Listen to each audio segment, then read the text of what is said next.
Hello everyone, আমি জানি সকলেই ভালো আছো।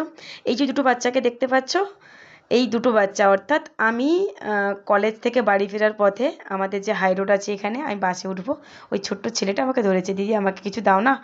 আমি বলছি কি কি খাবে, বলছে আমি না কিছু খাবো। আমি বলছি কি খাবে, বলছে মিষ্টি রুটি খাবো। বলছি মিষ্টি রুটি, অবভিয়াসলি বিশ্বাস করে মিষ্টি রুটি কি জানি না আমি। তো সেই জন্য ওদেরকে আমি দোকানে নিয়ে গেলাম যে চল আমার সাথেই চল।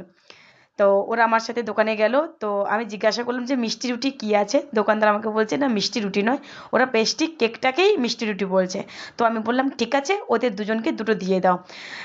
এবং ওদের সঙ্গে দোকানদার ওটা প্যাক করতে করতে আমি ওদের সঙ্গে একটু কথা বলছিলাম পড়াশুনো করছে কি না। কিন্তু ওরা দু ভাই কেমন পড়াশুনো করছে না। জীবনটা কত কষ্টের, তাই না বলো? এত চড়া রোদে শুধুমাত্র পেটের দায়ে বাচ্চাগুলো, মানে আমি একটা জিনিস ভাবছি, বড় হলো বাচ্চাগুলো পড়াশুনো করছে না। যাই হোক, আমি জানি তোমরা আমাকে গালিগালাজ করবে, কারণ তোমরা আমাকে একসময় একটা রাজনৈতিক দিক থেকে দেখতে। যতটা খারাপ ভাবো অবভিয়াসলি আমি ততটা নই। আমি সবার সঙ্গে মিলেমিশে থাকতে ভীষণ ভালোবাসি। আর আমার সামর্থ্য অনুযায়ী আমি সবাইকে দেওয়ার চেষ্টা করি।